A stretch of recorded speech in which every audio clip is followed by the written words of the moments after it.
So allow me to be one of the people on the internet who hopefully can inspire you to have a more positive mindset when it comes to money.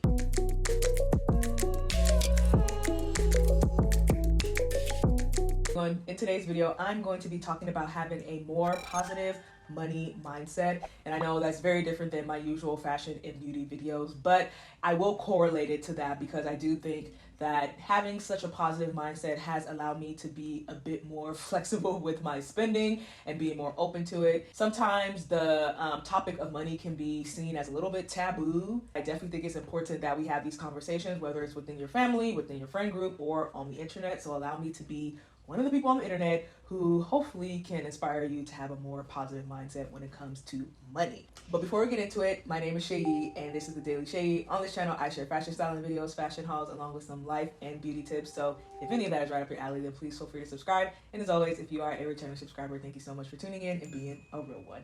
So let's get right into it, shall we? Quick background. I grew up not well off. I think that's important to share because that has definitely shaped the way I have viewed money in the past and how I am working to view money in my present and in my future. But yes, grew up with a single mom. So as you can imagine, single parent household, single income household. So she, bless her heart, she did everything that she could for my sister and I.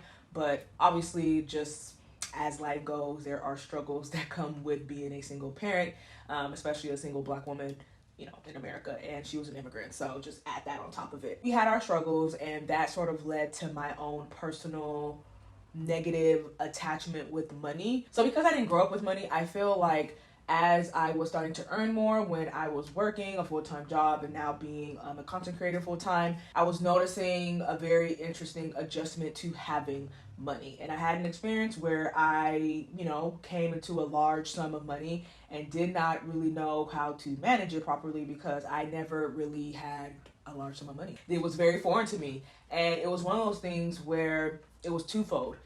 One side was afraid that I will never have that type of money again. And the other side was like, life is short, enjoy it now, live your best life.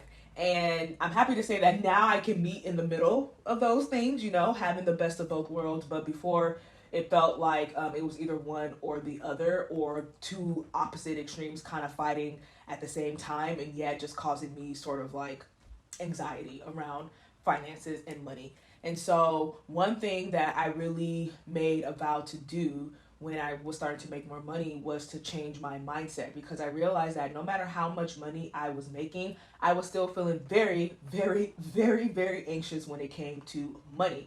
There was always this thought that I would never have enough. And that's honestly a scary thought, especially when you're making good money and you still feel like this is not going to be here forever, or this is going to go away really quickly, or this is too good to be true. So all those things, like, even though I was making enough money to sustain myself and keep myself, because of past experiences both from my childhood and adulthood that kind of shaped how I viewed money, I was just kind of really skewed on how money was affecting me or how I looked at money. And so I had to change my mindset, and that will be the number one recommendation I would say when you're trying to approach a more positive relationship to money, is to change the mindset. I still to this day reiterate to myself that money flows to me and money flows through me. Both of those things, because those were two of the main things that I had an issue with. I had this feeling that money would never come to me, but then when it did come, I was just like, well, now that it's here, I can't let it go. Like, I have to hold on to it because God forbid something were to happen and I need the money now, and now I don't have it, and now boom, I'm in a worse place than I was before. And so reiterating that to myself consistently, and when I tell y'all consistently, like, it's almost like a daily mantra at this point. Money flows to me and through me. Money flows to me and through me. I'm allowing myself to be receiving of money and know that nothing is too good to be true, that when good things are happening, that it's meant to happen for me, and that when I need to release the money, I need to release it. Release comes in many different forms, y'all. It could be shopping, buying things for myself, which I have definitely become way more comfortable with doing. Even like buying higher ticket items, as I've shown on my channel before, like buying luxury goods and whatnot. That's one way. Releasing could be helping somebody out when they need it and not expecting to be paid back in return. Just doing it because it's like, hey, I have it here. let me help you out, and not attaching any anxiety to that. Releasing could also be, you know, being willing to invest money into different things, whether that's in stocks, if you're into that, or whether it's into your business, or whether it's into your, you know, wellness. There's so many things that, you know, there's a tendency for us to not want to release because we're afraid that we will not get anything in return. While we release, like, I feel like inevitably we get something in return, but it's not really holding on to that fact that we'll get something in return. Like, being able to release and know that by releasing, eventually in some way, shape, or form will come back to you in the way you least expect. And that's it. So yes, money flows to me and through me. My next piece of advice will be to figure out what the root cause of that problem is, or what the root cause of your feeling, your negative perception towards money is. Again, like I said, for me, I realized it was just my upbringing. It was just my upbringing of seeing, you know, what struggle looked like. And struggle can mean a variation of things to a variation of different people. But for my own personal reality and how I grew up, I saw what struggle was, and that definitely skewed my view on what money can do for me, and like how I looked at money and, you know, kind of its elusiveness at the time. It felt like I was going back to the drawing board as an adult, trying to figure out these things that impacted my life, had a deep impact in my childhood that I didn't even realize would impact me negatively, in a sense, in my adulthood. And so yes, figure out what that issue may be. Again, it's going to be a very uncomfortable process, because having to admit where, you know, there are shortcomings, whether it's with you, your family, how you were brought up, or just like your view on things, could feel really bad sometimes.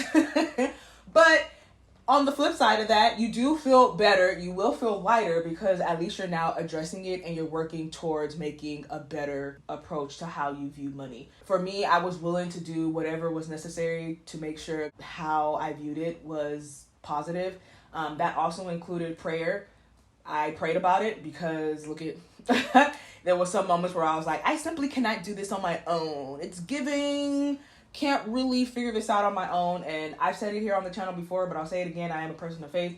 I am of the Christian faith. So prayer is something that I do try to actively incorporate into my life. It was something that I had to pray about. It was just like, man, this thing has been a stronghold on me for so long, and it's affected how I relate to it. It's affected how I sometimes can relate to people, and it's affected how I even like look at myself. So identify what the root cause is and try to work at sort of uprooting whatever that root is, because until you uproot that, to be honest, the situation will always be there. No matter how much money you make, if you don't identify what that core issue is, it's always going to be there. It's just going to be piling on top consistently. It'll be consistently piling on top until you get to a breaking point. And I would say my third piece of advice would be willing to be uncomfortable. So it relates to kind of the second piece, but in this sense, not only uncomfortable with identifying what the issue is, but uncomfortable as you grow and as you sort of break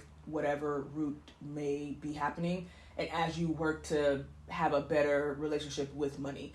And so it will be uncomfortable in the beginning, like spending money, honestly. It'll be uncomfortable spending money. It'll be uncomfortable giving away money. You'll feel some heart palpitations. You might feel anxiety. You might just feel heavy, hot, lightheaded. These are all examples of what I have felt when every single one of the things I mentioned earlier about release has, come my way. When I've had to release money, I've had all those, emotions and feelings, physical reactions, emotional reactions, look at spiritual reactions, mental reactions. I've had them all. And so in all of those, it can be uncomfortable. Okay.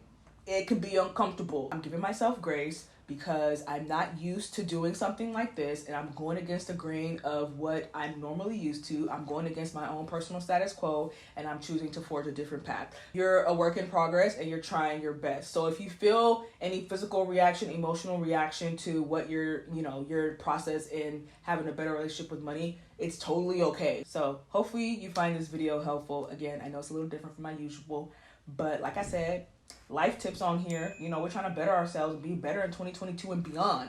So hopefully this is helpful. And as always, I appreciate y'all so much for watching, and I'll catch y'all in my next video. Until next time, bye.